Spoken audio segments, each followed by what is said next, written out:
Welcome back to the Off the Rails podcast. This is episode 6. As you can see in the background, I finally changed it. We've got a special guest with us today. It's February 9th. If you're listening later, it's not February 9th, but it's whatever.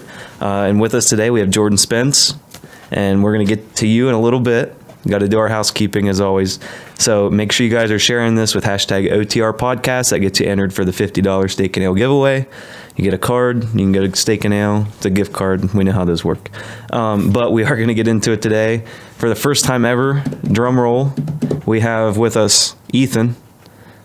Hello. Hi. Hi. Show him your face. I forget what button that was. All right. Well, we'll get that figured out eventually. Whoa. Whoa. Oh, that's no. That one. That's a black screen. It's the one. Yeah. Hey, there we go. Welcome to the studio officially, right? So Yeah. we'll have you fact checking every word we say. We haven't actually had to do anything. You're just here for fun, right? So we'll get into it. Hopefully you guys enjoy this. We're going to let Jordan introduce himself, tell us what he's all about, and all that kind of stuff. So without further ado, take it away. Hey, well, thank you guys for having me. I am Jordan Spence. I'm not sure how to introduce myself. Friends with these guys. Caleb actually did our wedding. My wife and I, we got married in July, and Ethan he was there, and it surprised me. I met Ethan a few years back. We became friends and hadn't seen him in a while, so it was pretty cool. But graduate of Shenandoah High School, Noble County, 2015. So that's always in the back burner. Shenandoah. I live there a lot of the time, so we'll talk about that later. But thanks for having me. Yeah, and we're glad to have you. We'll jump into some other stuff throughout the podcast, but you did mention you guys were just married this past year during the pandemic. Exciting stuff. Yeah. So tell us a little bit, how's married life compared to unmarried life? Oh, man. If I had $1 for every time I've been asked that, I'd be rich, but it is the same answer every time. If I knew how great married life was, I would definitely, I would have done it sooner. Which I firmly believe when you find the one, you know. Actually, yesterday, today's the 9th. Yesterday was today's not the 9th. When this airs, it'll be the 9th. But yesterday was our 4 years since we had our first ever date. We were not dating. We were just friends. We went out. And so last night we actually went out and celebrated that. It was super cool. But married life has been, it's been 6.5 months, and it's been everything you could imagine, if not more. Fun trips. We have 3 amazing dogs that we look at like they're kids. So that's always fun. It's hard to leave them at home when we go on the trips. This summer we're looking at somewhere we could take all 3 of them. That'll be an adventure just getting there. But yeah, married life is great. If you want to go deeper into how getting married during the pandemic was, I can talk about that. That was definitely a lot of fun. So our wedding date was June 22nd. We were to get married in Florida, Cape San Blas, Florida. And everybody had their house. Everybody had plane tickets. My mom and my whole family, that'd be 8 people total, had plane tickets paid in full. So they were ready to go. My sister had never been there. She was so excited. And then the pandemic came along, and I don't want to say it ruined it, because everything turned out awesome.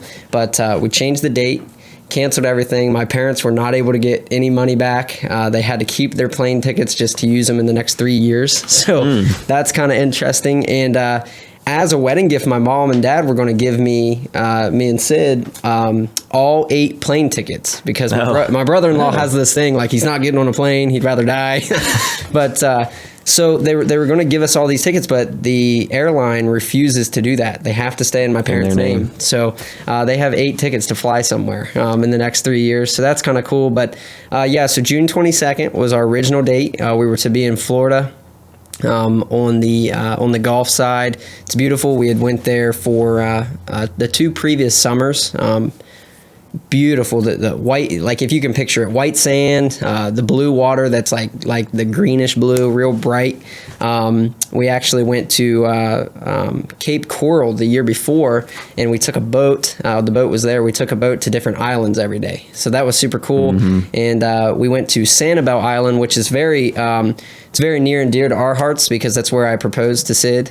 She actually has a like a crew neck sweatshirt that she wears that has like Sanibel, and then it's got the lighthouse. We were actually engaged right by the lighthouse. So really neat. But anyways, long story short, we had to postpone everything, and it was a huge question mark.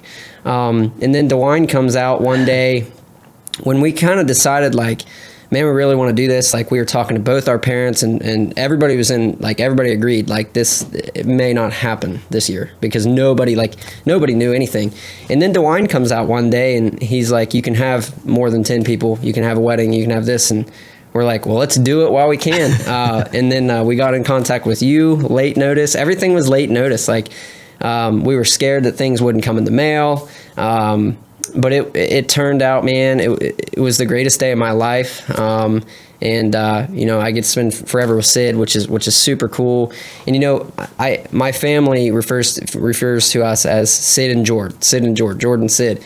And that means a lot to me because when, like, we have this ornament that my sister got us, and it said COVID couldn't stop us. And it has two, like, emoji. They're like fake cartoon looking people, and one's in a wedding dress and one's in a suit, and they have masks on, and it means a lot because even a global pandemic could not slow Sid and I down from getting married. And that's something, man, that, like, I tell all the young kids at church, like, once you find that person, like, you kind of know. But yeah, going through it was not easy. There was a lot of stress in it. Not even on my side. Like her, like, I felt bad because, she had dress fitting after dress fitting. She, went and got her dress. She, this is her big day, right. for the wife or for the bride.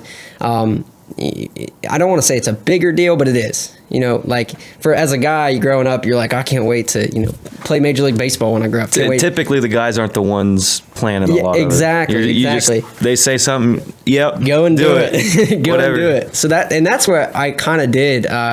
I said, whatever, just tell me where to be. I always joked, and I said, tell me where to be and when to be there. So I do have a funny story. You were actually tying my tie at the time. Yeah. So for you guys at home, just more endorsement here. He's a tie tyer too. So you learn all the tricks of the trade. Yeah.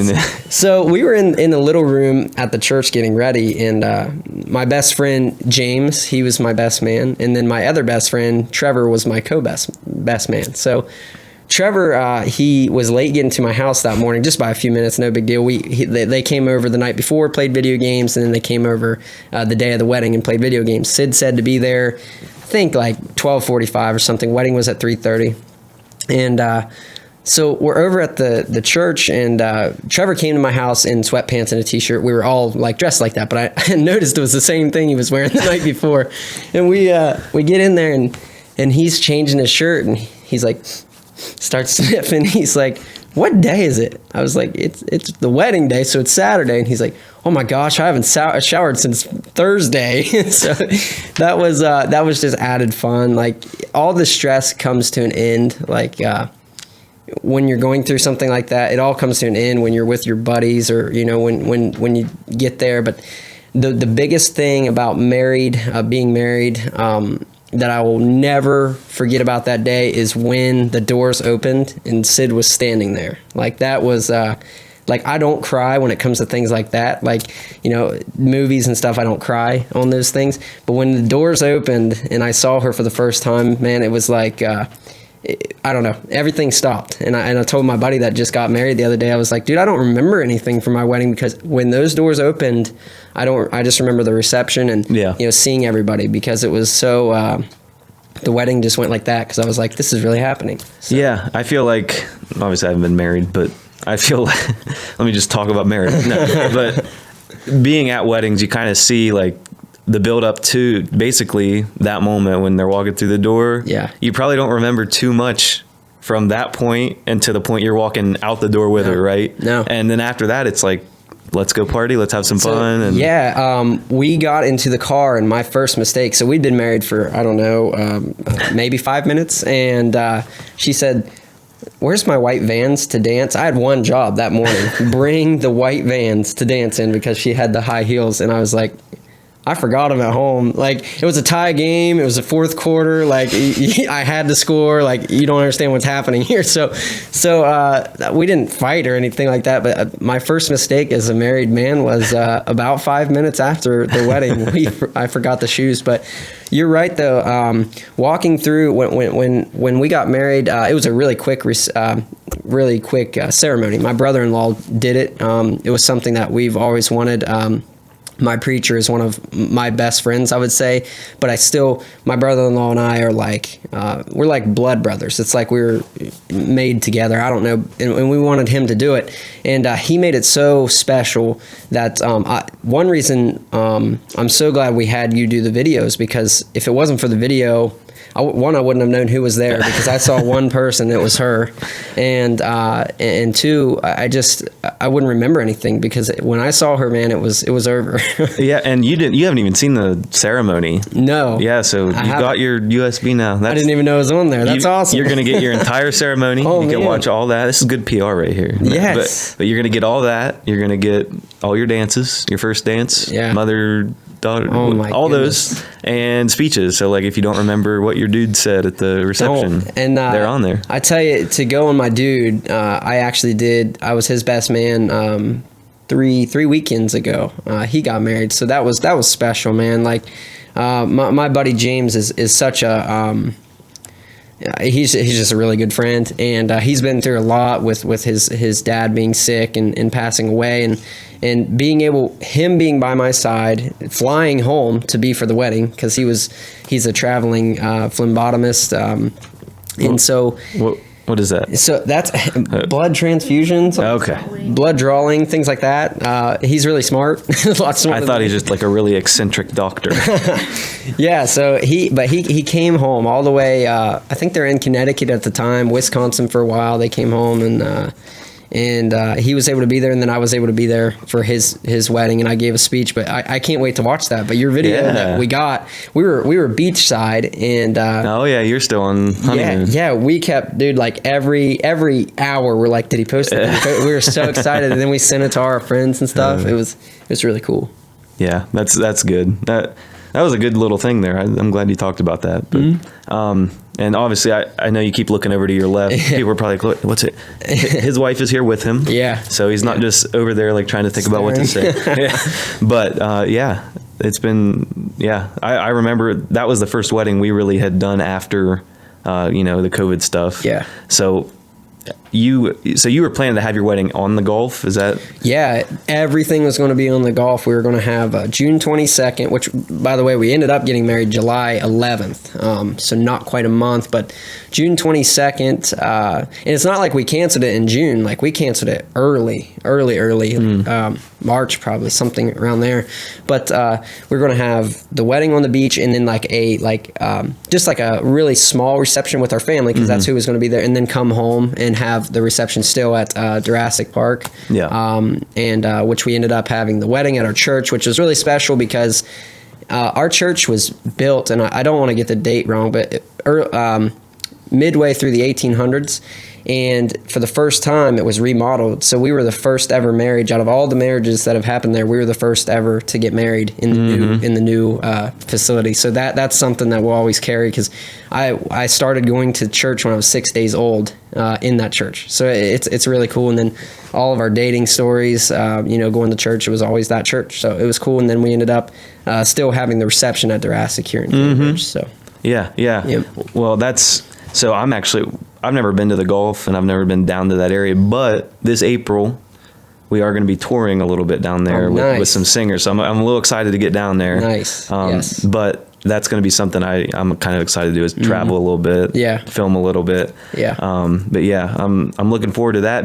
And speaking on the COVID part, we were supposed to go to South America to film a video in late March.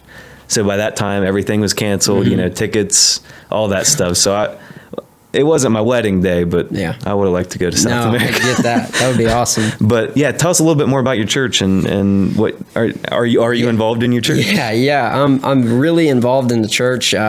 Man, where do I start? So I believe I was 6 days old when I first started going there. My grandparents got it started with my mom, like took her, and then obviously my mom and my dad were married in that church, and then. So I was in youth group. I was in teen class, like my whole life, all the way up until I got out of high school. And then when I went to college, I really had, not to get too far into education, but I went to school for like engineering, and I didn't like it because it was just a lot for me. So I switched to business management, and also got a degree in human resources. And so, but during that time, I found that I had a desire to help youth. Like I would see all these kids struggling, whether it be home life or homework, anything like that, sports. And I just had a passion for that. And my youth group was so near and dear to me, but it ended because of my age, obviously. So when I was 20, almost, I was 19, I started a smaller group there. The group that I have now, which I'm the teen leader now, those teenagers were the group that I started with. So they were like 10, and now they're anywhere, from 13 to, I have an 18-year-old in the class. And so we started this youth group we had 4 kids, and now we average 21 to 24 kids, which is crazy you saw where our church is. It's out there. Yeah, it's out there. And I would say out of those 20 to 25 kids, about 50% do not come to church. They just go to youth group, like it's their thing. And it means a lot to me. And I think what is really cool about our youth group is that we're so open. Like we have a bunch of athletes in our teen group. We have, and most of them go to Shenandoah, Monroe Central, things like that. And so like they don't feel like, oh, if I miss youth group for a game, I'm going to, the kids are going to be mad. The leader's going to be mad. Like I played sports my whole entire life. I get that. I know that. And it's also a personal choice. And so that's a really cool part about it, because we're accepting to these kids. Like I don't, these kids that come, some of them have tough lives at home, and like in no way are we like, oh, we don't really want that here, so it's really cool. We have a variety of different kids. We have, like I said, 12 to 18 in the teen group. And then my wife, actually, that's a cool story. I told her 4 years ago, I said, I would like you to come help with my group. She never once got to help. She just took it over.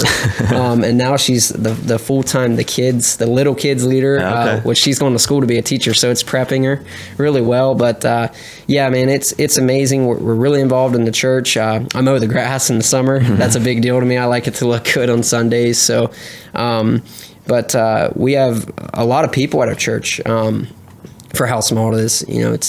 We were at like 65 people, which, if you're listening, you're probably like, oh, that's not many. It's a lot for Kalis Baptist Church. It's a lot of people.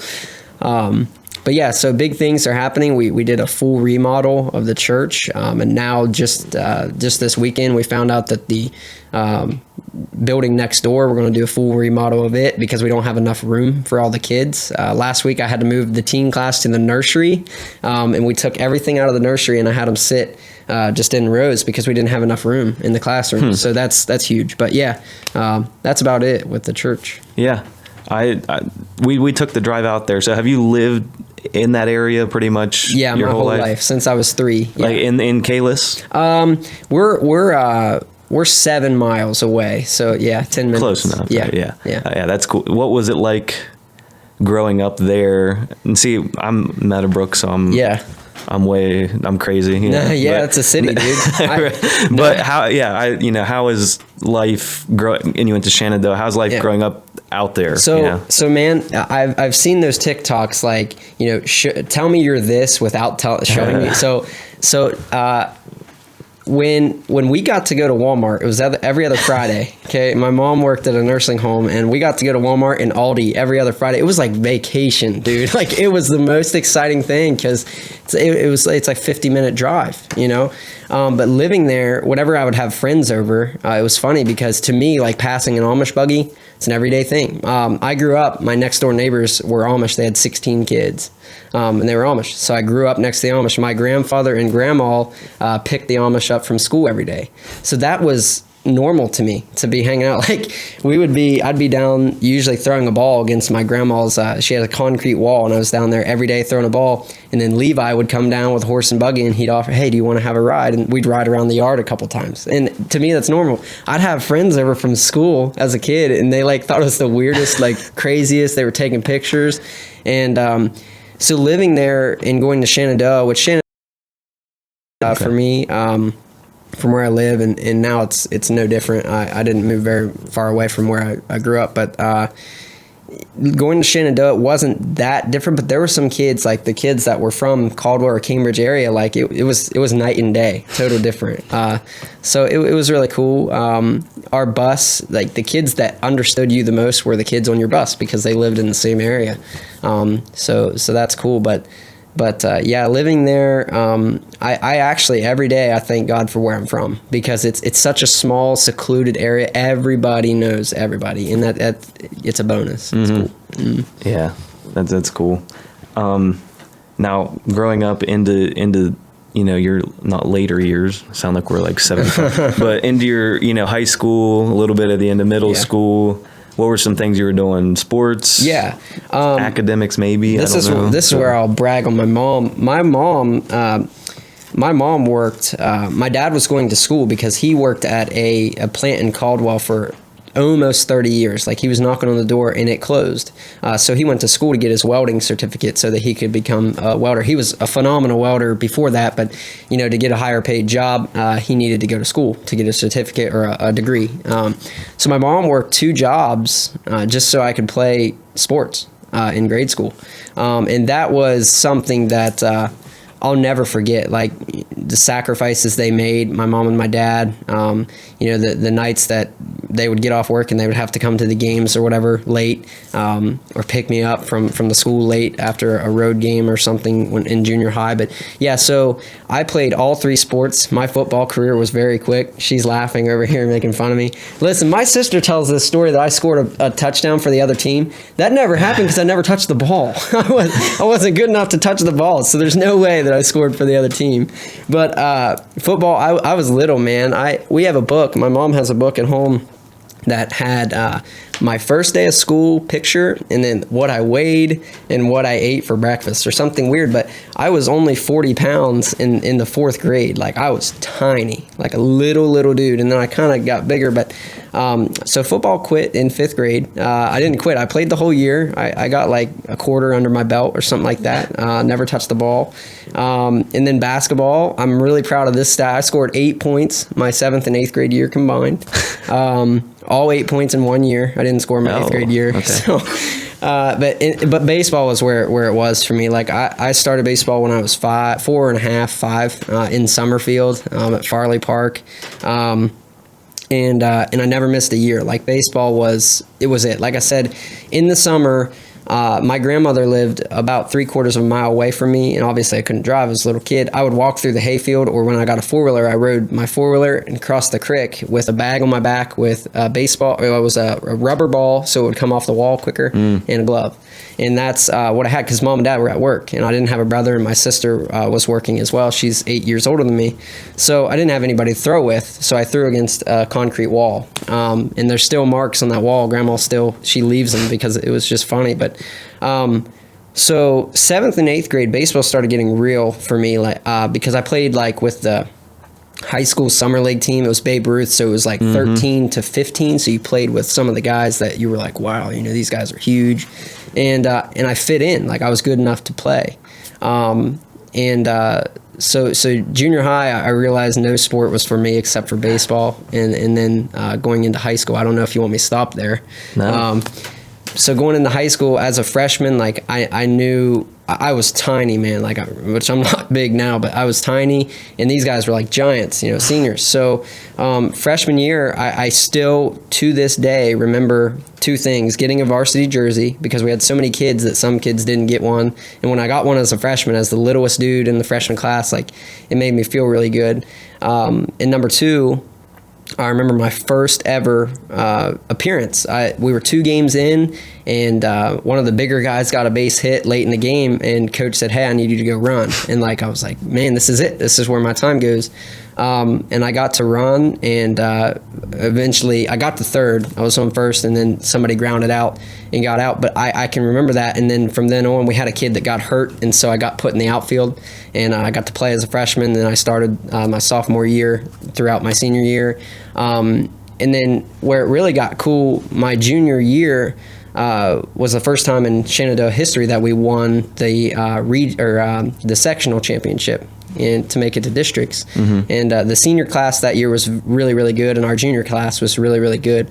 And we were at Ridgewood, and Ryan Lovett was pitching, and he threw really well that whole game. But there was one kid that actually he went to play D1 baseball that just hit really well, and I robbed him of 3 hits, and I won the Gold Glove that year because of that game. And I still have the glove that I got awarded, and mm-hmm. It's actually in a room I have at home. And so that was really cool. And then our senior year, we had 9 seniors, and 8 of us started. So that's where it took a big hit the next season. But we went on. We won the sectional again our senior year, and so right then I knew that baseball was such a big part of my life. I loved it. I all year round I was at the field, whether it was cold, warm, rainy, sunny, I was there. And I knew I wanted to play college somewhere. I visited a few schools. I went to Muskingum for the weekend, whatever, where you just test the waters and see if you like it. But it goes back to where I'm from. I did not want to leave home. It sounds like a baby now, and I love my parents to death, but now living at my own house for the last year and a half, 2 years, I wouldn't go back and spend the night there. So but back then, I didn't want to leave home. So my freshman year of college, I was going to go to Muskingum and play, but then I was like, man, it's a lot of money just to do something you don't love. And so I went to Zane State, and like I said, I started in engineering, and then I quickly came to realize the coach called me from Ohio University, Zanesville, and he's like, hey, I want you to come play for me. I'm like, well, I don't go to school there. There's an issue.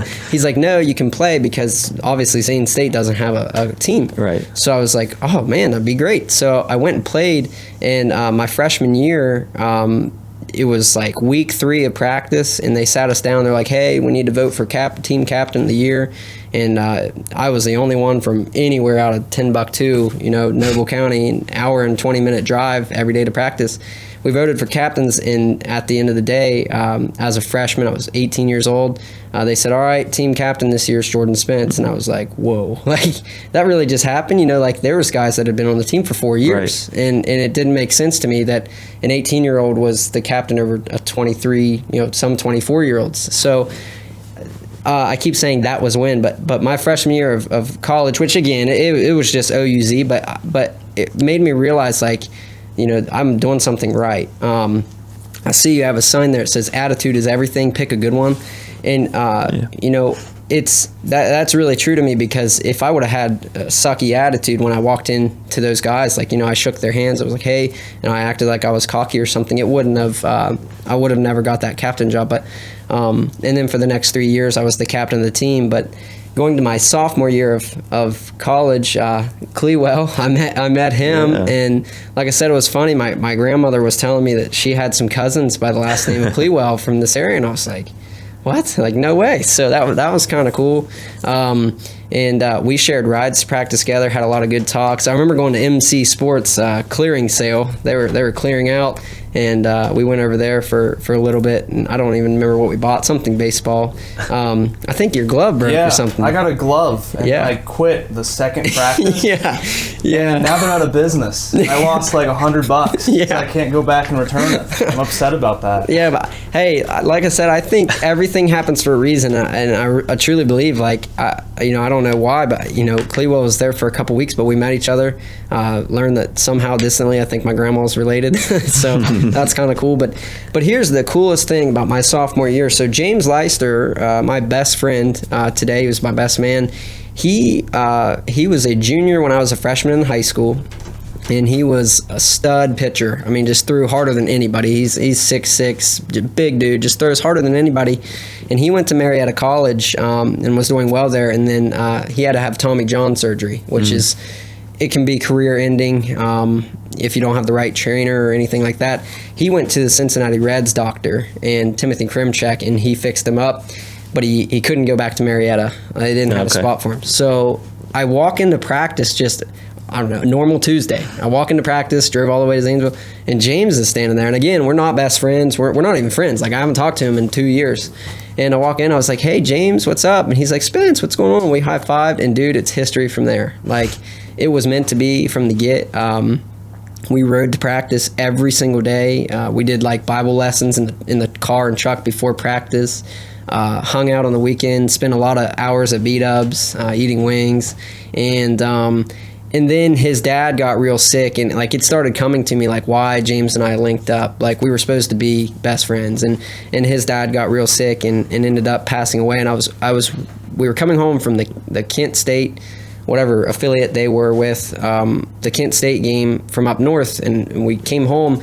And James didn't go on the bus that day, in which I knew his dad was real sick, and I was really worried and wasn't answering any text. And then I got finally back to the bus because we left our phones on the bus, didn't take them in the dugouts. And we got home, or got on the bus, and my phone had blown up from him, and like I just knew. And we finally got back to Zanesville, and I rushed over. I'm like, "Dude, there's no place I'd rather be." And I was with him, the night that his dad passed away. And I'll never forget that because, and I'm not patting myself on the back. It's just, it was meant to be like that. Like, it was meant to happen. And now, he's been my best man. I've been his. Anytime he's home, we hang out. Talked to him this morning actually about baseball. So. But yeah, that was super cool. Really ironic twist of events when I rolled up and James was there. So and I got a riding partner back because Clewell left me. No, that's a good story. And so that's how you developed your love for baseball, just over time, obviously. Yeah. Now, Little League, I was thinking about this when you said it. Little League, did you still play when it was 9 through 12? Yeah. Mm-hmm. That was, we did that. Well, you were a year ahead of me, weren't you? Yeah, I was in like Babe Ruth. Yeah, but I remember the first 2 years it was 9 through 12 all played together. Yep. Then after that they went back and they were like, 9 and 10s. Yeah. And the 12-year-olds, man, it was everybody was scary to me. Like, whether you're 9 or what. Josh Sills, which you know Josh real well. Like, Josh and I were best friends growing up. And every tournament, okay, I'm a year and a half older than the dude, and every tournament he had to supply his birth certificate, and I'm like, I'm the oldest one, because Josh is a foot and a half taller than everybody. He's 3 feet taller than me. But we'd go to Marietta. Josh's dad was my coach for I think 8 years. John was, and phenomenal guy, and every tournament Josh had to supply the birth certificate, and there's me, I'm like, I'm the oldest on the team, and I don't even get any recognition for that. But Josh, man, that's a dude. He would have had a career in baseball probably, because he hit a home run every game in Little League, and it just wasn't fair. And like I said, he was the youngest on the team. But 9 through 12, it was good because you learned a lot throughout that. I think I liked it. I thought it was fun. I mean, I got to play, so I guess for those people that were younger and still developing and stuff, it would have probably been nice to just have your own 9-10 team. 11. Yeah. But Little League, Cleo, we weren't on the same team ever. You were on the Bearcats. I was on the Buffalo Mets. The Mets. You guys were overpowered. Nice. Yeah. And it was always us in second and you in first. It was terrible. Yeah. No, I remember those days. See, the only sport I really enjoyed was baseball in high school. For some reason, I can't get into like watching any, and That's a lot of people. I can't watch anything, not even like football anymore. Like I just don't watch sports, and that sounds dumb because we film like 100,000 of them. But outside of like high school sports, I'm not really like watching college anything, baseball, softball, basketball, whatever it is. But like that was the one thing I enjoyed playing. Little league, little league, all the way even up through. So you said you guys had, or you were a freshman and got a varsity jersey, not a t-shirt. Yeah. Well, Ethan, me and you. Us, yeah. You want to know why though? Because there were 2 seniors. Yep. Yeah. So we first base and third base. Yeah. So our freshman year, we didn't start either senior. He gave me both jerseys, but I never played JV until my junior year. Yeah. I regressed. It was hilarious. But that's not where I was going with That's it. where I was going, sorry. But no, I just remember our freshman year, we started 6 freshmen and 3 sophomores. Yeah. Wow. And it, what we go? That's good in the long run. 24-2, I think. Well, other way around. We weren't that 2 good. and 24. 24, and then we got okay. Yeah. We weren't great. I don't know. I don't know what it was. I think it was half of it was we couldn't hit. We couldn't hit. Hitting. Like we were a good team. I don't think it couldn't hit. I don't think it was that we couldn't hit. I think it was that we were afraid to hit. Yeah, none of us. Yeah, you kind of got to hit to score in baseball. Yeah, you'd think that. But we never figured it out. 4 years, never figured that out. But yeah, I don't know. Baseball was super fun. My senior year, it was that first. You remember that scrimmage we did where it was just Shenandoah? us? No, us versus like ourselves. No. It was like, well, we did that, and it was just like a practice, and instead of practice, they were like, let's just scrimmage. And I think they did JV versus varsity, or JV like win? No, but I was playing left field, and I ran and caught this ball, and it was like muddy, and I dove, and I fell and like landed like this, and I was like, oh, like I didn't feel real good. So I went to throw the ball in, and I like couldn't throw. I was like, ugh. I was like, ow, okay. And so like the whole year, I was like, I just can't like throw. So I DH the whole year. Yeah. Because I could still I could swing. I just like anything like overhead with this arm I couldn't do. And the whole year everyone's like, oh, you're just faking it. And, like I thought it was when you ran into Wiggins. When you guys collided. No. You guys got like stabbed. Yeah, I have a scar on my leg from that. But that was kind of dangerous. But I remember that because I was like, I can't throw. Like, I don't know what you want me to do. Like, I'm fine. Anything else, and so after the season, give me a bat. Yeah, so I hit, but then after that season, I went and got my MRI, and my like labrum was torn in half, so so I got that fixed up, and I'm pretty sure both of them are still broken somehow. But that's probably from other stuff. Yeah. Like for me, you guys are naming off names. Our little league was the Summerfield Bullwinkles. Mm-hmm. We had, see, I'd never even heard of them. Our back of the jerseys, like they had our number, and then our sponsor was the Moose Lodge. So it had like a moose with like two beer bottles or something. It was like Bad News Bears, but we were good, man. We were good. We had like I said, there were 9 of us our senior year. So all those kids, we came up together from 9 and 12. So that whole team. But and then like to go back to Sid, because baseball is like the biggest part of my life. Sid was a softball player, really good. She was going to go to college, and she had actually the labrum issue, and even more than that, she had torn labrum, rotator cuff, and another muscle. Bicep was all torn up. She was playing third, and her and the catcher were going after a fly ball and ran into each other, and it messed it all up. But and now Sid and I are still into baseball. Like, we're at the field all the time. And the coolest thing about that is, like, we go to Cincinnati whenever we can. We're actually going Friday. I just want to see the ballpark, and so we're going to go down Friday night. But we go to Reds games all the time. We have a buddy that plays for them now, which is really cool. So we go to like the garage and meet the players and stuff after each game. And but like we talked about it last night. We were reminiscing on our first date, and like we got so lucky because we both love the same things. It's not like, oh, you're being selfish, we're doing this, oh, I'm being selfish. Like, we love the same things, and baseball is a big part of that. So I have been helping with the high school team for 5 years. Since the day I graduated, I was like, hey, I'll come and I'll throw BP. Like, I just want to work out, but coach at the same time. And this year was my first year. I was like, COVID happened. We had one game last year, and I didn't really miss it that much, high school ball. But her brother is in junior high now, and my phone rang last week, and they're like, hey, can you be the head coach and head everything up? And I was like, give me a couple months to think about it. And I called him back, like, I don't know, 15, 20 minutes later. I was like, I'll do it. So I took that job on. I said, I'll think about it. Yeah. Hangs up. It's just, hey, it's I'm back. baseball, man. It was pretty much, these kids didn't have a season last year at all. Right. Those kids, it was like, last time they played was 5th grade. And I've been with them. Obviously, her brother and I are really close. And so are all of his friends, because I've helped coach them as well the last 3 years.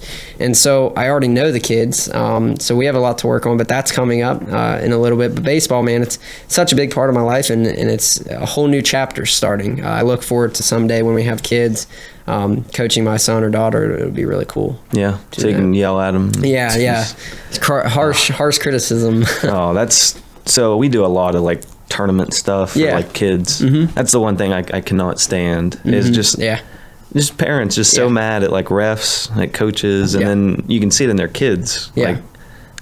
Like, I might get bashed for this. I'm not one for participation trophies, but there's a fine line between that. Like, I'm still all about having fun. Right. Like, those kids, they're in junior high, but I still want them to have a blast. Yeah. Like, I can't wait. That's something I think is getting worse, year over year. Is like, when of course it's only been like 2 or 3 years, but generally you wouldn't notice it as much. Yeah. And we do a lot of basketball, so you're in a smaller gym and you can hear everyone, but it's like, the parents that are yelling, you can see they're yelling at refs, and then you see their kids getting mad at the refs. Yeah. They're going to get more. They're going to get more calls because now they're mad at it. And it's just like, you got to set a good example. Yeah. And a lot of that it's comes like from 3rd to 5th grade. Yeah, and you're right. It doesn't. They don't even know what they're doing yet. Yeah, and what really messes with me is like, it's professional athletes. Like, the kids are watching your every move. Yeah. So as soon as you get called for a foul, you slamming the ball down, it's not that big of a deal to you, but like, then it's like, okay, tomorrow night's game, if I get fouled, I'm slamming the ball down. Yeah, it trickles down from a lot of different places. It's not just parents, but especially, I haven't watched the NBA in a while, but it's gotten a lot more. Yeah, I don't know, outspoken. I feel like we're just getting older, and we're like, they're just old, but no, I think they're just they're more outspoken on just like any calls. They're always mad about calls instead of just being like, okay, what? Of course, I haven't watched, so maybe I'm completely wrong. Yeah, I agree. In baseball, like, they have this players' alliance. Like, it's good. Some of it's good, but it's the same thing. You strike out and you break your bat, or you argue with the ump in front of everybody, like little kids, that they carry that over. We had students on our team a couple years ago, 2 summers ago. It's crazy, but get mad and just throw their helmet, throw their bat, and it's like, man, like, you're watching the wrong thing. Right. It's all right. Right, and I think part of that is when I was in basketball, some baseball, I guess, but mainly basketball. I'd always grown up like, just keep at it, keep doing your thing, like it'll all pay off. And I wasn't like great at basketball, but I was always just very like level-headed and like okay.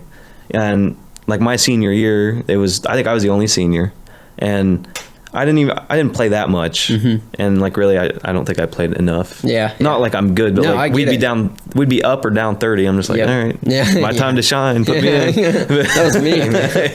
But I just watch like the starters would just complain. They just cry the whole time. I'm like, you guys are in such a good position. And you get to play, and you could see where it came from, because a lot of it, they're just kids still, and even when you're a kid, you don't really realize that, but they're just high school kids, younger kids.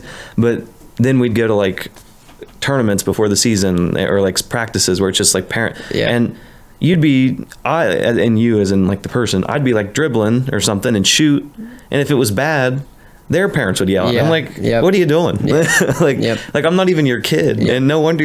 And so it's. Like for me, to piggyback off of that, like, it would have been easy for me to quit basketball, like in the middle of the season. I never got to play. It was like powered through. Like we'd be down. Usually we were down 40, 7th and 8th grade, and in about 10 seconds left, coach be like, go in. I'm like, what's the point?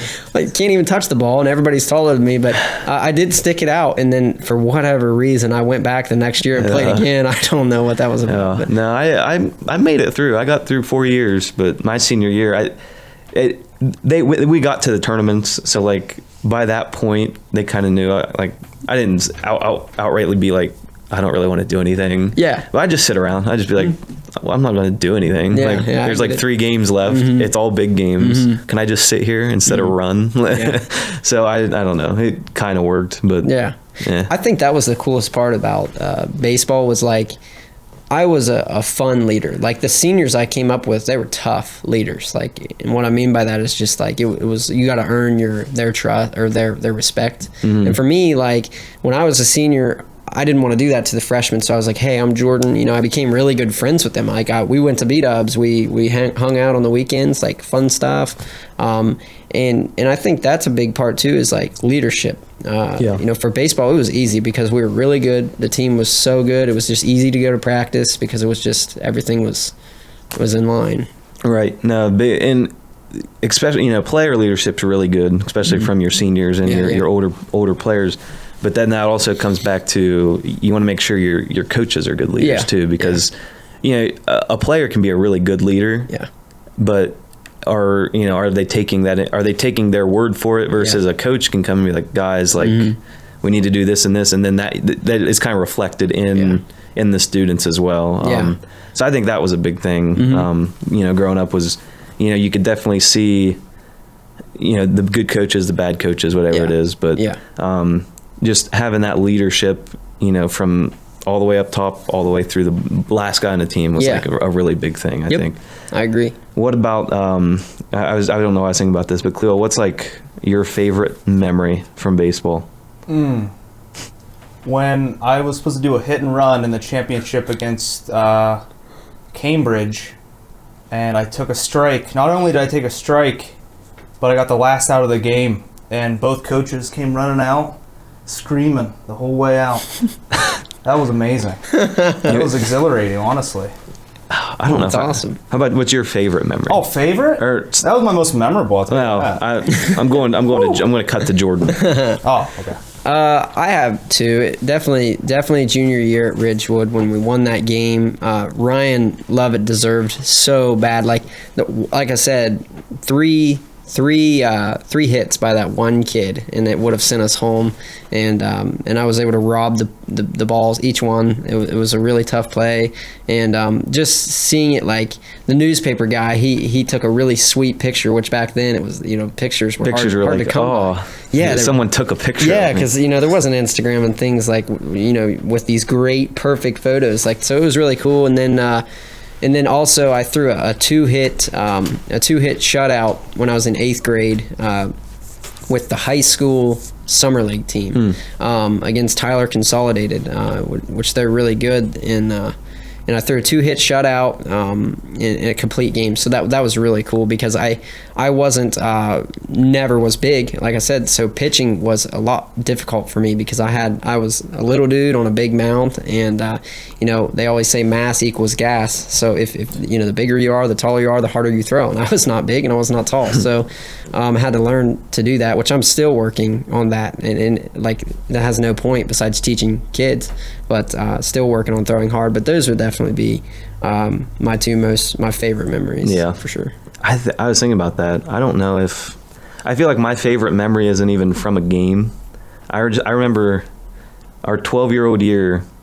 We had tryouts at Razors. I don't know. Did you go to tryouts? Or you would have been a Babe Ruth by then. Oh yeah, I would have been. So we had like, this is the first year they did like tryouts, because instead of like playing with your team, you got like drafted. Yeah. Or whatever it was. And so like everyone was just taking turns coming up and hitting. And so if you weren't hitting, you were playing the field. And they were like, okay, Caleb, you're up. And they threw me one pitch and I hit it. I hit someone's car, and they were like, they didn't throw me another one. They said, okay, you're good. It was just so funny because they were throwing like 20, it was like 15 or 20 pitches a kid. And then I swung at one, and they were like, we get it. And then sweet. I felt so cool. Yeah. And then after that's when my career went downhill. Yeah. No, that's not true. Remember, was it freshman year? You can cut to your camera. I'm looking at you. Okay, well, remember, people want to look at your face. You hit almost 2 home runs in a row. Yeah, that was a good one too. And then none of us ever hit again. So our freshman, it was our first game of our first varsity game ever, and we went. Was it Belpre? I think it was like Belpre. I don't remember. Pretty sure it was Belpre. So we go down there, and I was hitting like probably like 8 spot, something like that. And my first at bat ever, I hit one off the fence, and my dad was telling me the story. So like I have like this like weird third perspective of it. Yeah. But my dad was like, yeah, and then Colin looked at me like, what was that? Yeah, and then then the next time around, this was the same game. Yeah. This same game, not my hit, but do you remember Justice got hit like 5 times that game? Yeah, he actually broke the Meadowbrook record. Yeah, he was hit 5 times in a row. He's huge. Like, he's a big dude. Yeah. But then that next at bat, I went up there. I think they caught this one, but it was like this far from the fence. Yeah. And pretty much after that, we didn't hit very well. It was averages are very low. Oh, incredible. That was fun though. I remember that. And then I think my worst memory. Oh, there was one time we were sitting. 2 for you personally. Well, there was one time we were sitting at practice, and like we were just playing. It was like we were just hitting. Like we weren't doing anything, and so like you'd sit down, throw the ball up, hit it into the net. Well, we weren't doing either. So someone was sitting on the bucket throwing, someone was hitting, and we were in groups of 4. So they're 2 were just standing around. So me and one of our other guys, we sit down, and next thing you know, we're getting yelled at just for sitting there. And he's like, just take off, and we ran like 2 miles. Yeah. And that was rough. I remember that, and I remember getting. Well, me and Dalton hit a bunch. We hit each other a couple times at least. He played shortstop, and I was left field, and we both really never called the ball. Well, no, we knew we were catching it one way or another. Yeah. But we always did. I don't think we dropped. It? Yeah. Oh yeah. I think you caught it. Actually. Yeah, but no, that's when I hit him in his nuts, and then I have his cleat mark on my leg still. Yeah, it was close. And then you like JV ball, didn't you? Oh, I loved it. Yeah. I only played like 5 games. I had 3 triples in the 5 games I played. It was the most fun I've ever had my entire life. Yeah, it's always fun being an upperclassman playing JV. And don't say it like that. Easy, Jordan. Easy. No, my favorite JV thing was we were at Don Coss in the left field. I don't remember. There's like a hill kind of goes up a little bit. You play on Don Coss, right? Yeah. And I completely misjudged the ball against Cambridge. I ran in, and the ball was like way above me. And I turned around, started running, and not only did I catch it like this, like over the shoulder, I ran into the fence, and I fell down, and no one thought I caught it. I came up with it. That was awesome. No, JV was awesome. Yeah. I loved it. No, my biggest. So I played up to high school. I played third, and so I could throw and I was decent, and then I never got that chance for some reason. Yeah, we even didn't have a third baseman for a long time. Yeah. He asked everyone on the team except for Caleb. And I had started third base since I was 9. Like, Little League, I'm playing third against 12-year-olds. That was fun. I think our first game I was 9, and I just remember diving. And you know Adam Slay? Do you know Adam Slay? He's on my team. Yeah, he's so fast. Best curveball and knuckleball I've ever seen in my life. And but no, I played third base for All-Stars, for Little League, for Pony League, up till high school, and then I played outfield. Yeah. And we tried everyone at third base. Yeah. Everyone. No one could play it, and I was like, I'm still here. I don't. See, my first 2 years of high school, I played right field and center field, and then my junior year and senior year, I played shortstop, which I didn't like. I hated it, but you're leading the team and you're in charge of the infield, and I did not like it. I love tracking down fly balls. Like, we go to the field and I make Sid hit me fly balls. Because I would rather all day track fly balls, but I never said anything. So I played shortstop last 2 years of high school, and when I got to college, coach was like, all right, you're going to start short. And I started short my first game, and after I got captain, like, I kind of felt like I could go to him and be like, hey, so I went and I was like, listen, I'd rather play center field. He's like, really? I said, yeah, all day. Like, so I never touched the infield again. And it was just from me saying that, because but there was one, you talked about your worst memory. She laughed when Clewell said something. So we were at Lancaster. We were playing Lima, and bases loaded. Chuck Hall, do you remember Chuck? He was the funniest guy ever. Like, he never put words together. It was let us acquire a run instead of like let's go. It was let us go. And like he was so cool about that. Funny. So bases are loaded, and Chuck comes in, and coach says, "Chuck, you got this?" And Chuck's like, "Got it, coach." First pitch, I mean, this dude just whacks it. And like you, dude, I thought it was in. So I ran in, and I realized I was beat. So I ran backwards. And it went clear over the interstate, like if Lancaster's field was here. But I ran face first. I was looking up into that fence, and I ended like this, like against the fence. Yeah. And I dropped down, and I guess the people in the stands behind Sid and my mom were like making fun of me, like, "Oh man, what a loser," you know.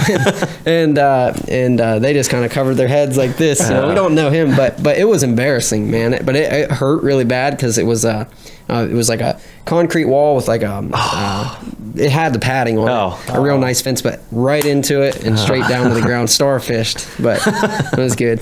Oh man, no, I played outfield. I played left. I played right. I never played center, but left and right. And I feel like, and I could catch a ball, but I was terrified every time I had to catch a ball. I don't know why. Like I could never get like practice, whatever. Just the whole time. Like I don't know if it was just like the atmosphere.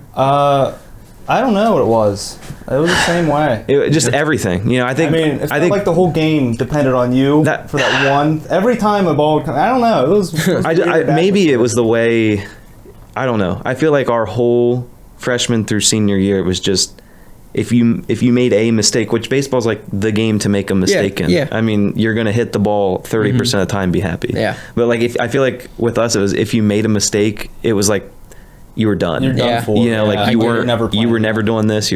So I was just like, like shaking. I'm like, this is just a pop fly. Catch it. That's sad. For me, like game time, I was zoned in. The worst, most nervous I would get was when you were warming up. Like I do this every single day, but all right, he's hit to left field, he's hit to third, went short, second, first, catcher, he's going to left field. Okay, he's at my spot, here we go. He hits it to me, and I'm nervous the whole time thinking like, this doesn't matter if I drop it, we're just warming up. But in the game I was fine. Like, hit it to me, I want the ball. Right. And that's what I teach the kids that I coach. It's like you have to want the ball, and if you don't, like, you should be off the field. And I think that's a good like mentality to have, especially as a coach.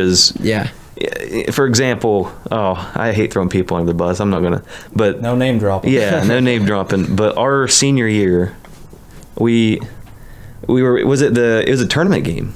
It was the last tournament game. Oh, yeah, you're gonna say. Yeah, and loves the story. So we called all of our plays off of our wristband. Yeah. We red 43, blue whatever. So I'm on first, and. This was like the end of the game. Like I think you're running from first, or you're playing first. I'm running from first to second. I think we were losing, right? Yeah. So like it was a close game though, so we were like stealing bunts. Yeah.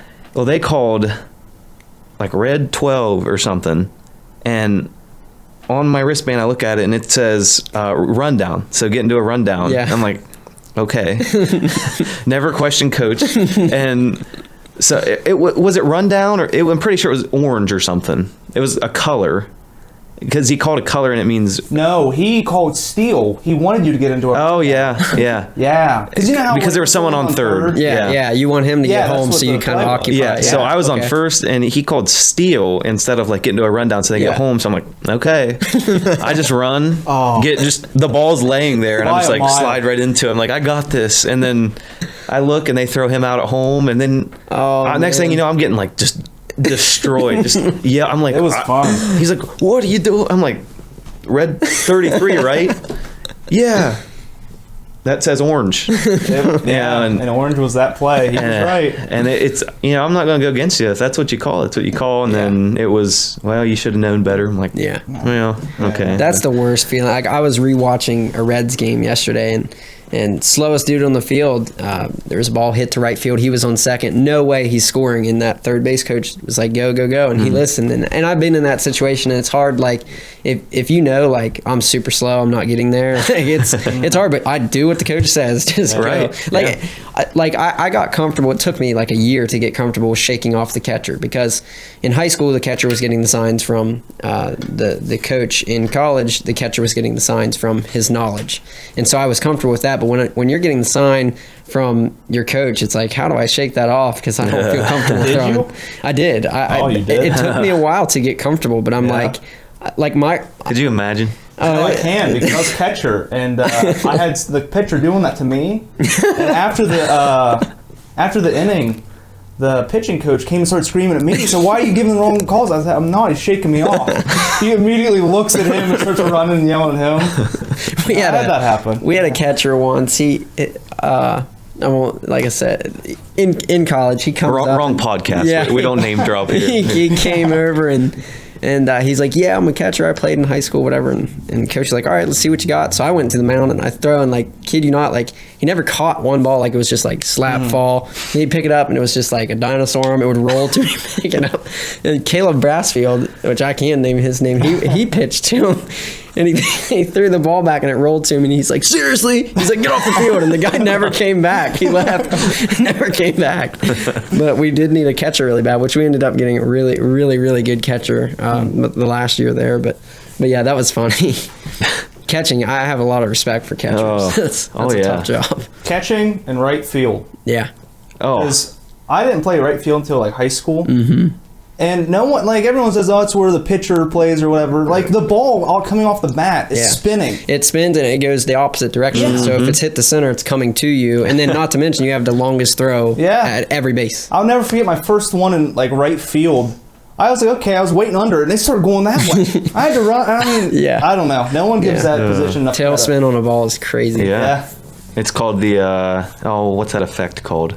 Coriolis. Yeah. That's not it. That's for like sniping over like 2 miles. No, I'm pretty sure. I think it's a similar thing though. You have Google. Because of the Earth's rotation. You have Google. I can picture. I can know the Wikipedia. Google it. Look up. What's that effect called when the ball's spinning? It's Coriolis effect. You just said it wasn't. No, it's not. Because that's when the Earth is spinning. If you throw something up, look it up. Look it up. Spinning, We'll fact check it.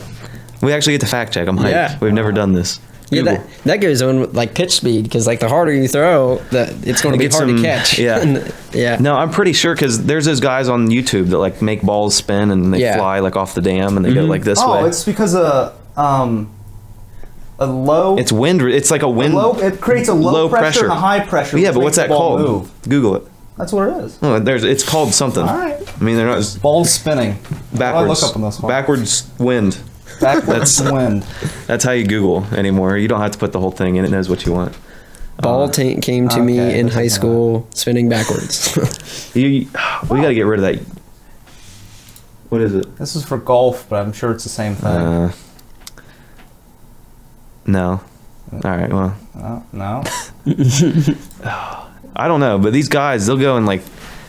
Have you seen those guys on YouTube that'll like spin bowling balls and drop them onto like trampolines? Oh yeah. Mm-hmm. I don't know. I went through a phase where I watched a lot of those. Yeah.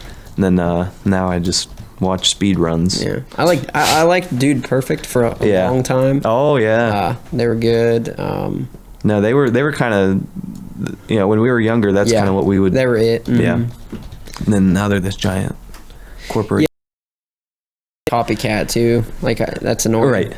Yeah. Mm-hmm. No, that's exactly what we did with the hot seat. We just took hot ones and copied it. Yeah. Tell them that. Well, I wouldn't have known that. Well, now you know. Yeah. It's not an original idea. But cool, one thing I guess we haven't even talked about yet is your career. Yeah. That's a big thing. Yeah, it is. So that's a long story, but I can make it pretty short. Oh, we got it. Unless you got to leave, we got all the time. Oh, sweet. So. Well, I'll start from the beginning. Well, whenever you find that, though, you can just... I'm looking at it. High pressure up top, low pressure on the bottom, path of ball right in the middle. I don't know. So what's it called? It doesn't say a name. It just says how it works. All right, go ahead. So. All right. Well, I was a freshman in high school. Okay, I wanted to be a major league Magnus baseball player. effect. Magnus. I'm gonna start doing the googling for you, brother. All right, we'll switch. That was seats. quick. I knew it was called something. That was it's really top quick. spin in a ball in ball games is defined as spin about a horizontal axis perpendicular to the direction of travel. So it spins this way and it goes the opposite way. This way. Mm-hmm. If I knew it was called something, It's kind of like a curveball, actually. If you think about it, because curveballs, you throw it forward. Obviously, you don't throw it backwards. But throw it forward, but it's going to end up dropping and coming back. Right.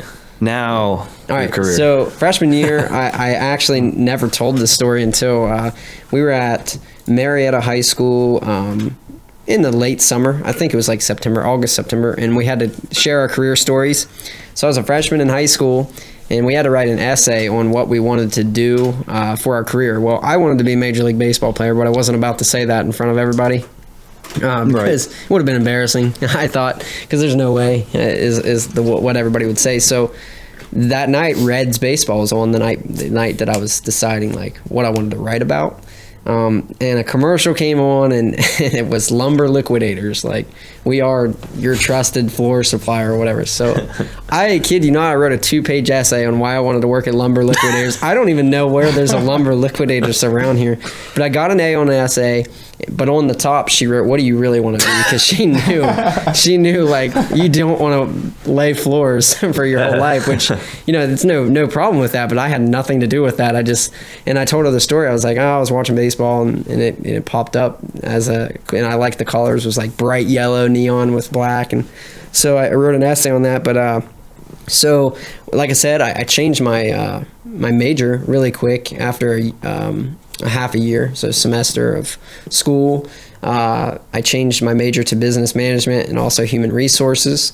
And out of college, I got a job. I worked at a place called Yoho's Sporting Goods, and it was okay. It was a job near my home, so that was all right. But it was a job, so we laugh about it all the time, inside jokes. But then I got a job at the dentist office right down the road here at Woodlawn Dental Center, and it was good, but it was just a lot for where I lived. Like, it was a lot of traveling and things like that. And so then I got offered a job. This is all within 3 years. I got offered a job as the accounts manager at a bank in Caldwell, which is the closest town to my house, about 25 minutes. So I took that job. But all the while, I told you when we first started this, I knew like I wanted to work with kids. And honestly, I had thrown up in my head, school wasn't for everybody. It's like not for everybody, and it wasn't for me. Like, I graduated, but it was like pulling teeth. If it wasn't for Sid, and I had a couple buddies that helped me along the way in school, I wouldn't have made it through college. It was tough. But I knew I wanted to work with kids, and it was eating, because I'm like, how am I going to work with kids with a business degree? Like, just not going to work. So I started public speaking. I would speak all over. I mean, I spoke in 2019, like 3 different areas, and like way far away from different areas, and just speaking. And I just fell in love with being with kids and high schoolers and talking about life situations and things like that. And I'm scrolling through Facebook, and I see this page, BB2C. So I look into it. I like the colors. It's real bright turquoise. It's like Lumber Liquidators. Yeah, just like that's true. I never even thought about it. So maybe that's why it brought me back. But so they it's building bridges to careers. It's in Marietta, and I thought, okay, right off the bat, I thought it was like a metal company or something, building bridges to careers. But was like, what is the careers? And so I read into it. I look on their website, which we just redid our website. So now I have the job there. But so they redid their website. I looked on their website, and it was all about job shadowing, internships, and student placement. And they had a job opening for the Career Pathways Advisor, I think is the name of it. And so I applied, and I was a little bit stalkish. I found the owner, and I requested to follow her on Facebook, and I said, listen, I have 0 of the requirements for this job, but if you give me this job, like, you won't regret it. And I go for the interview, and they called me on like the Monday. The interview was like Wednesday or something. And they're like, hey, listen, you didn't get the job. And I was like, man, like, because I thought I missed a big opportunity. Mm-hmm. And they're like, we literally were going to pick somebody that day. Like, we had him in our mind, and then you came along and threw a wrench in it. And she's like, so we're making a job for you. And I was like, whoa. And I was like, okay, that's cool. And so they came up with what started as regional expansion coordinator, which we changed that to regional network coordinator. And what I do, it is hands down, outside of playing Major League Baseball, this I'm where I'm supposed to be. Like, this is my dream job. I get to literally talk with students every day, all day. I work with 21 schools. It is in 8 counties I work with. Like, we're in Marietta, but I'm never there. I work from home. A lot had to do with COVID for that, but also I live so far away, which it's not that far away. It's under an hour, but it's still a drive. And so my first day on the job, my my supervisor, she told me, well, good luck. And I was like, whoa, like I look like a deer in headlights. I'm like, what am I supposed to do? And she said, you're a pilot of this. You're your own person. Go do your own thing. Figure out what works. And when it works, do it. When it doesn't work, switch it up. So I'm literally just like, I'm coaching kids to, find their career choice.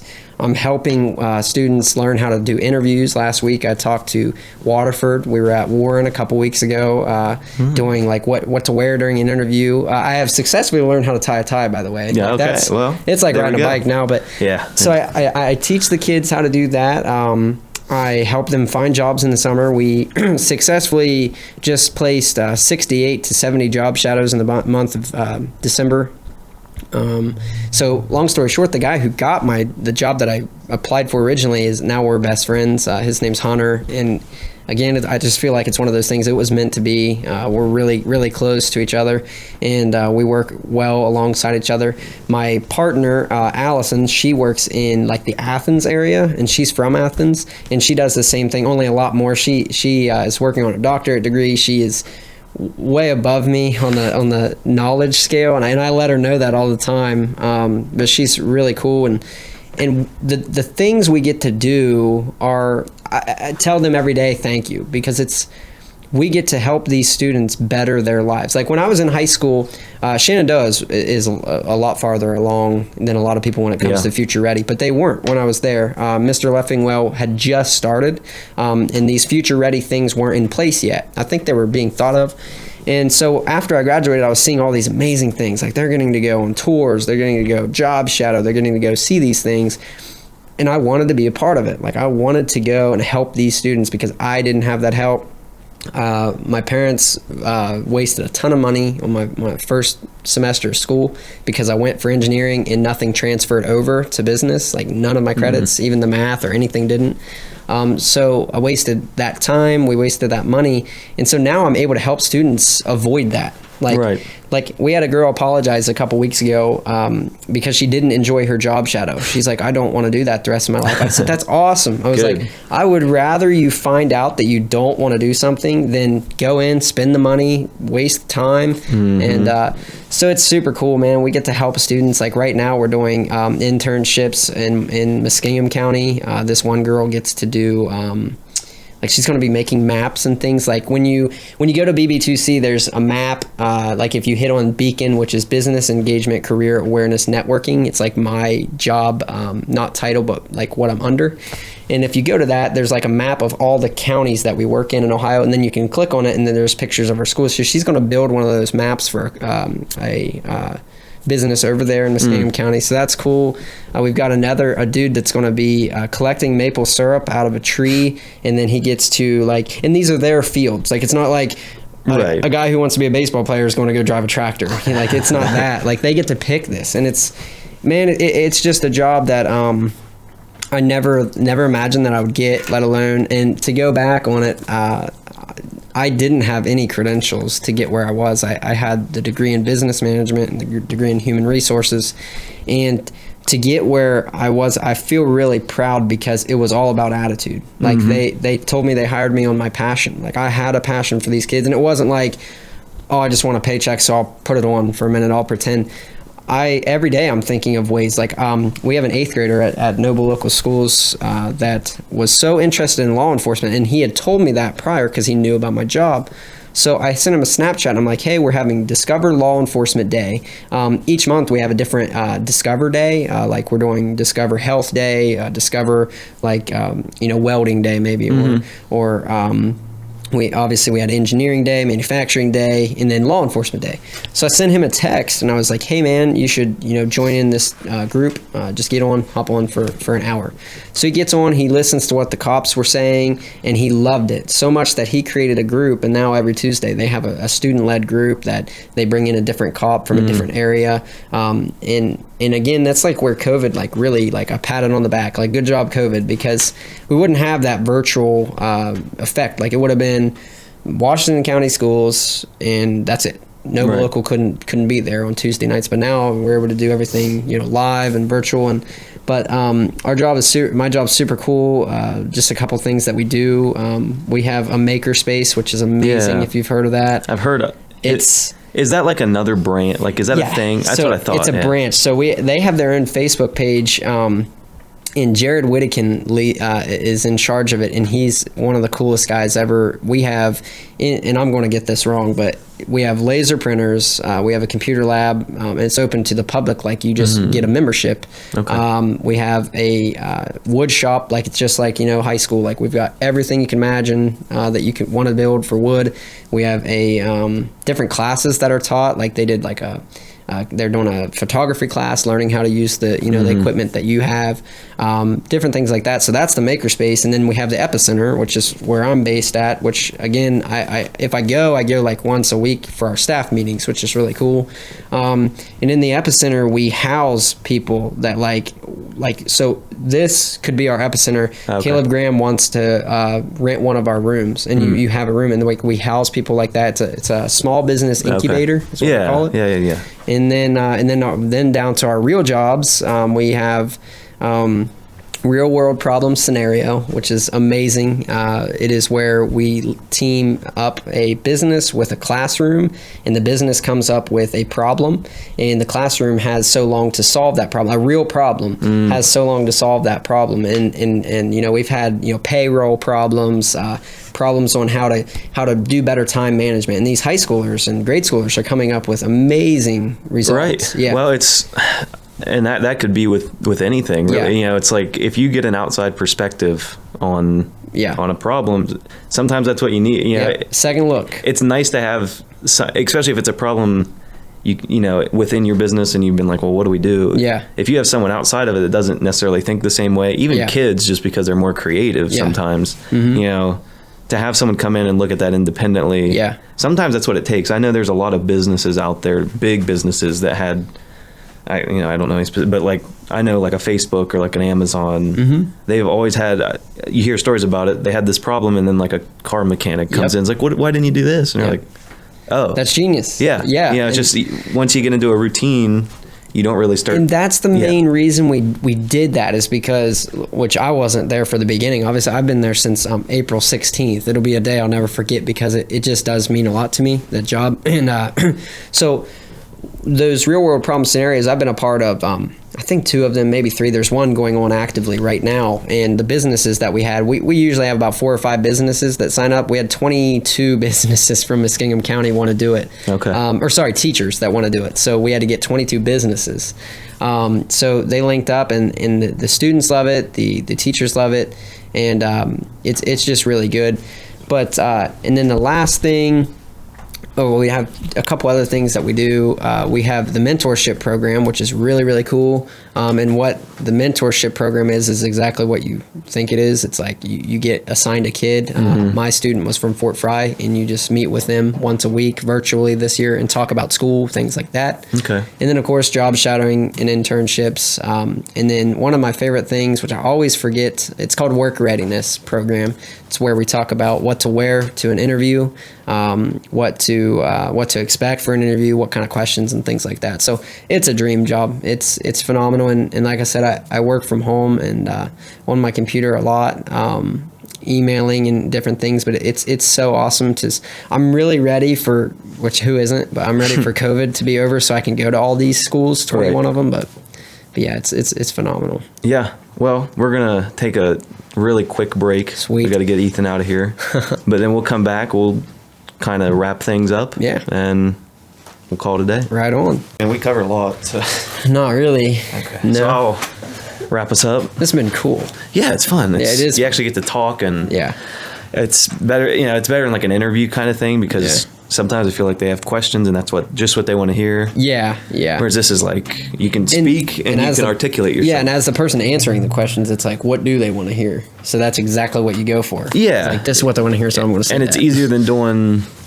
It's easier than doing like text, even because you can text something, you can post something long, and people don't know how you're saying it. Yeah. You can't really articulate it completely. So it's nice to be able to put something like this out there that's, more just conversation. And it's going to take a little while to build up, but the idea is that you're going to know a whole nother person by the end of, someone that you might not even ever think about or talk about.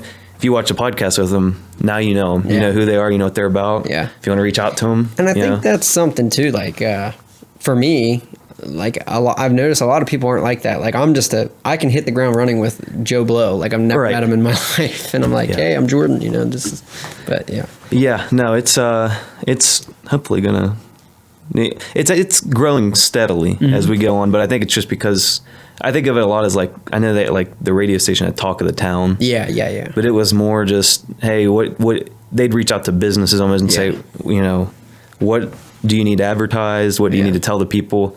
It'd be like 13 minutes max, you know, something a little shorter with at least the interview section of it. And this, I just want to be, it could be 40 minutes, you know, it could be less, honestly. Like I'm not going to say 40, but it could be 20 talk about, or it could be 3 hours, you know, wherever it is on the spectrum. I don't care. I want to, you know, you're going to know that person by the end of it. So I think you did a good job. I think the people know who you are. Well, thanks. That's cool. But yeah, so this was episode 6. Thank you guys for watching. If you were listening on audio, you missed out on Jordan's beautiful face. Thanks. Yeah, you don't want to tell me thanks. But no, thank you guys. And you know what to do now. Get out of here.